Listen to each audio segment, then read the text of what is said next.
నమస్తే, welcome to are Telugu. ప్రపంచ దేశాలన్నీ యుద్ధాల వైపు అడిగేస్తుంటే మన భారతదేశం మాత్రం తన రక్షణ వ్యవస్థను బీభత్సంగా డెవలప్ చేస్తుంది. అంటే పక్కనే ఉన్న పాకిస్తాన్, బంగ్లాదేశ్, చైనానే కాదు, అమెరికా లాంటి దేశాలే మనతో యుద్ధానికి సిద్ధపడినా అస్సలే తలొగ్గేది లేదు అనే విధంగా అనేక రకాలుగా రక్షణ వ్యవస్థను డెవలప్ చేస్తుంది. సో దీంట్లో భాగంగా అంటే యుద్ధం అంటే ఆకాశ మార్గంలో భూమిపైనే కాదు సముద్రాల ద్వారా కూడా యుద్ధాలు జరుగుతాయి కాబట్టి సో దీనికి సంబంధించి ఒక కొత్త తరహా రక్షణ వ్యవస్థను DRDO అయితే డెవలప్ చేసింది. సో దీని గురించి ఈ వీడియోలో క్లియర్ కట్గా తెలుసుకుందాం. సో వీడియోలోకి వెళ్ళే ముందు ఒక్క లైక్ చేయండి. మన రక్షణ వ్యవస్థకు సైనికులకు మద్దతుగా జై హింద్ అనో జై భారత్ అనో ఏదో ఒక కామెంట్ పెట్టండి. ఇప్పటి వరకు మన భారతదేశానికి సంబంధించినటువంటి జలాంతర్గాములు సో ఎంత పెద్ద యుద్ధం వచ్చినప్పటికీ వీటికి ఏదైతే డీజిల్ కానీ ఎలక్ట్రిక్ సిస్టమ్ ఉంటుందో, బ్యాటరీ సిస్టము, సో ఇవి ఎంత యుద్ధం జరిగినా 2-3 రోజుల పాటు యుద్ధం చేసినప్పటికీ మళ్ళీ గాలి కోసం కావచ్చు, డీజిల్ కోసం కావచ్చు, ఎలక్ట్రిసిటీ కోసం కావచ్చు, మళ్ళీ నేలపై కచ్చి కిందికి వెళ్లాల్సినటువంటి పరిస్థితి ఉంటుంది.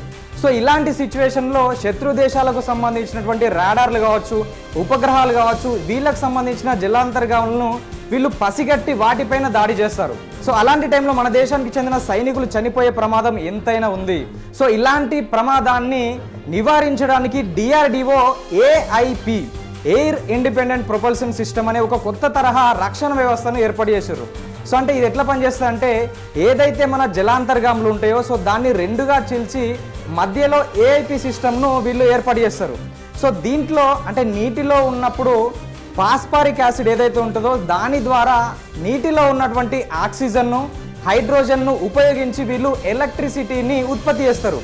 అంటే ఎలాంటి శబ్దం లేకుండా, ఎలాంటి శత్రువులకు తెలియకుండానే వీళ్ళు నీటి లోపలనే విద్యుత్ అనేది ఏర్పాటు చేసుకొని జలాంతర్గామి కొన్ని వారాల పాటు, అంటే ఎంత పెద్ద యుద్ధం జరిగింది. ఇప్పుడు చైనానే ఉంది. చైనా స్ట్రింగ్ ఆఫ్ పెరల్స్ అనే ఒక స్థావరాలను ఏర్పరుస్తూ, అంటే బంగ్లాదేశ్ నుంచి వెళ్ళి శ్రీలంక నుంచి పాకిస్తాన్ వరకు తన స్థావరాలను ఏర్పరచుకుంటూ భారతదేశాన్ని ఇరకాటంలో పెట్టే ప్రయత్నం అయితే చేస్తుంది. అంటే ఎప్పుడు యుద్ధం వచ్చినా ఈ ఏవైతే స్థావరాలు ఉంటాయో ఆ స్థావరాల ద్వారా వీరు దాడి చేస్తారు.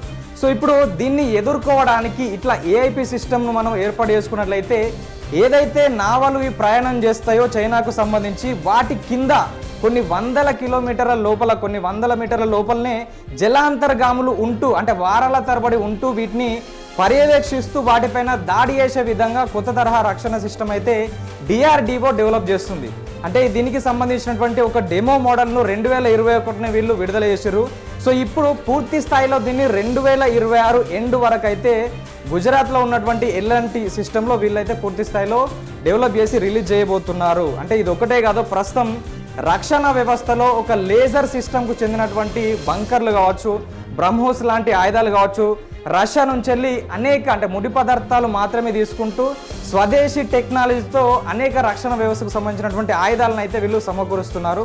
సో దీని ద్వారా అంటే యుద్ధం చేయడం కాదు, యుద్ధం చేయడానికి భారత్తో యుద్ధం చేయాలన్న ఆలోచనే రాకుండా ఉండే విధంగా రక్షణ వ్యవస్థను అయితే పటిష్టం చేస్తున్నారు. ఇది ఒక కొత్త తరహా DRDO సిస్టమ్ అనేది ఏర్పాటు చేసింది. ఇది ఒకటి కాదు, అనేక రకాలుగా వీళ్ళైతే లాంచ్ చేస్తున్నారు. సో మరి దీని గురించి మీరేమంటారు? సో ఇలాంటి ఒక రక్షణ వ్యవస్థ మనకి ఎంతవరకు యూజ్ అవుతుంది, ఎంతవరకు ఇంకా డెవలప్ చేయాలి, మీరేమంటారో కామెంట్ రూపంలో తెలియజేయండి. సో మరొక వీడియోతో మరిన్ని అప్డేట్స్తో మీ ముందు ఉంటాం. చూస్తూనే ఉండండి ఆర్ తెలుగు.